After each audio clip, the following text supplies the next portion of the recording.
In recent months, over 10 have been killed, and many more hurt in such extortionist plots against housing projects in a city that has seen so much violence. 2 weeks ago, Wendy Kloppers, an official from the city's Environmental Affairs Department, was tragically shot as she performed a routine inspection of the Symphony Way housing project in Delft. Authorities investigating the cases believe a criminal syndicate is driving many of these housing sites, especially in Atlantis, where these individuals sometimes masquerade as subcontractors or business forums and coerce contractors to deliver work or offer opportunities. The Symphony Way housing project that began as affordable shelter has already been threatened with violence, including shootings and petrol bombings. The whole place is now hazardous. There is gunfire every day, bodies are coming out in the streets, and worse still, gangster extortion has risen, making businesses and the ordinary citizen live in fear. Street hawkers have to pay a kind of tax to criminal groups operating here. Their own existence is already worse than it was before, since small businesses are hard to maintain. According to the mayor of this city, the place really needs improvement. Young people are growing up in an environment that is not exactly conducive to safety and prosperity.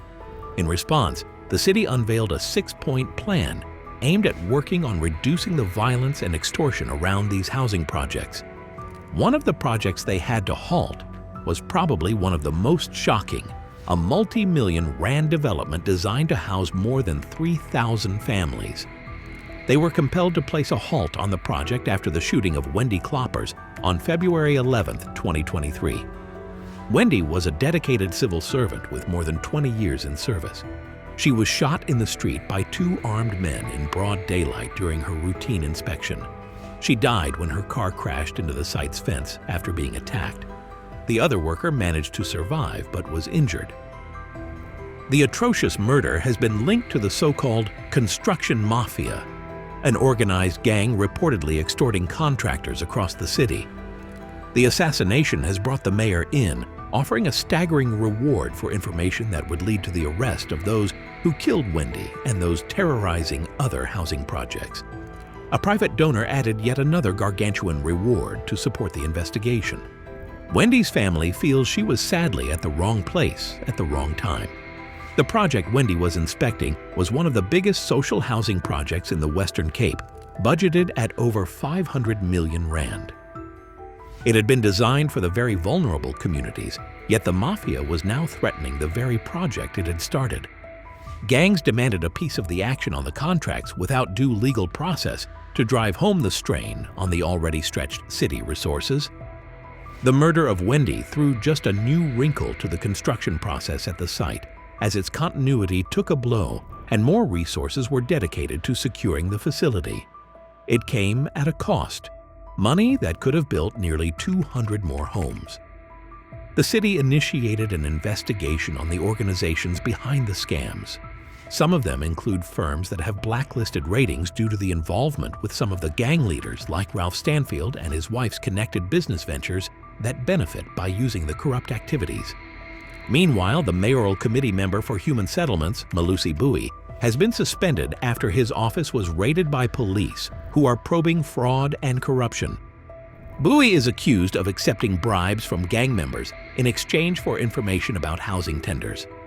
While no formal charges have been filed, police seized evidence suggesting a network of illicit dealings between city officials and organized crime figures. Bowie has dismissed the allegations and maintained that he is being victimized while awaiting further legal procedures to have his name cleared. He called for a fair trial and insisted that the contracts under probe were not even in direct control by the city. As the investigation unfolds, the city continues to address the reestablishment of order to return back to its core housing projects, while at the same time dismantling these effective extortion networks that threaten its people and progress. Nicole Johnson and Ralph Stanfield are now sitting in jail, having been apprehended by the Western Cape Anti-Gang Unit in September 2023 for an attempted murder of one of the former employees. This followed after the city manager opened an inquiry into several firms that had close relations with Stanfield's wife, Nicole Johnson. Because of the inquisitions, the city boycotted tendering tenders to these firms, instead choosing to grant them a more definitive scrutiny. It says nothing about how the city uncovered all these companies, but it established that all of them were run by Nicole Johnson. After this revelation, the city manager wrote letters to each of these companies, showing that they were connected with Nicole Johnson, and asked them why the city was entering into multi-million rand deals with them. On June 24, 2024, the South African police made a much-needed breakthrough in the case of Wendy Klopper's murder. Warren Dennis, a wanted man from the Western Cape Organized Crime Investigation Unit, turned himself in and was finally charged for murdering Wendy and attempting to murder her colleague. Just a day after his arrest, on June 25th, Dennis appeared at the Cape Town Magistrates Court. However, he was not the only one appearing on the docket that day. He was one of 14 on the list of appearances. Among them was Ralph Stanfield and Nicole Johnson on 30 criminal charges.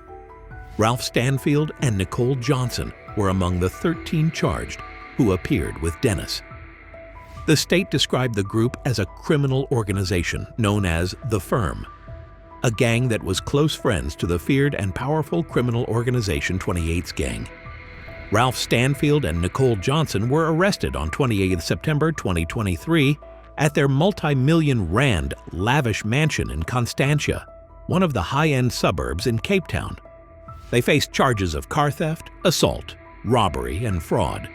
In addition, upon arrest, Ralph Stanfield was found with an unlicensed firearm and ammunition. They were the first to appear in court on 2 October 2023 after being taken into custody last week.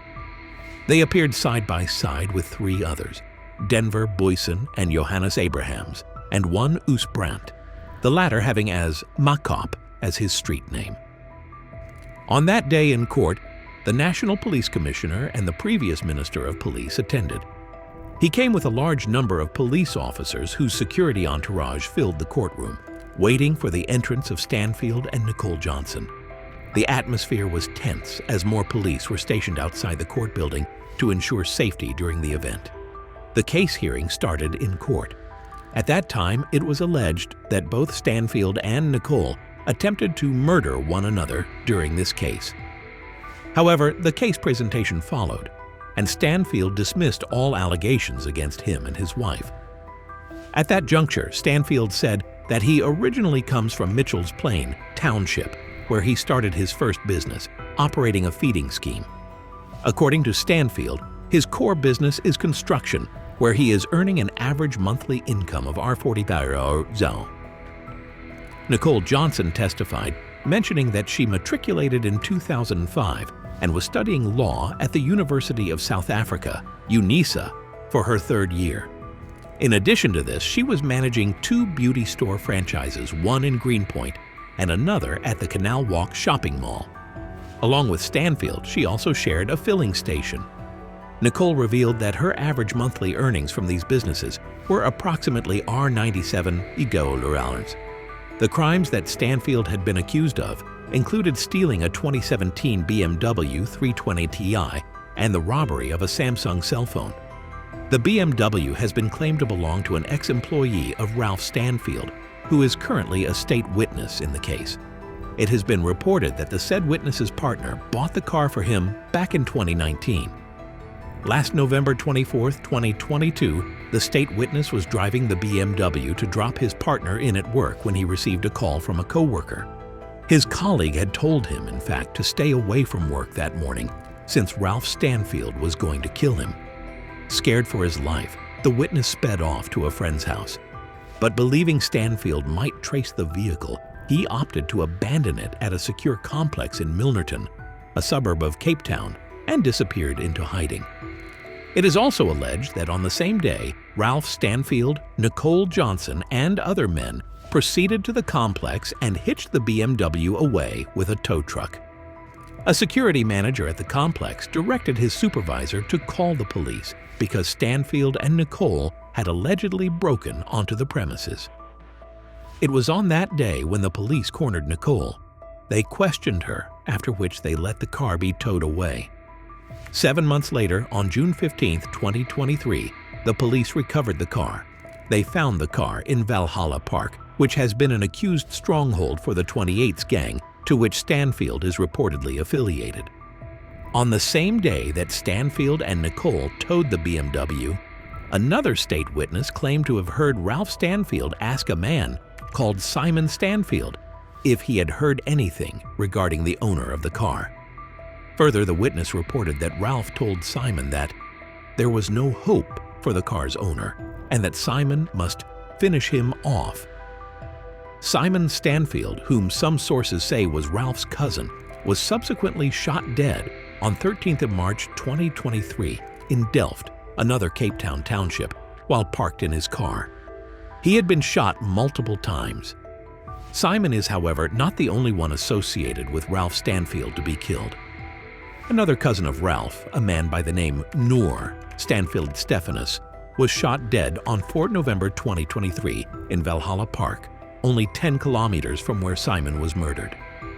It is said that both Simon and Stephanus were slain in a long-standing feud between Ralph Stanfield and Jerome "Donkey" Boyson.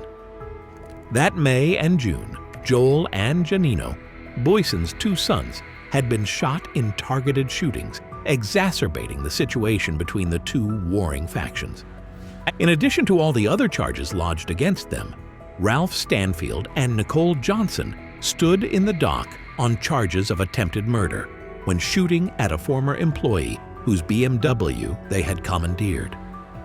When he testified in court, he was still in hiding because his life had been attempted to be taken earlier.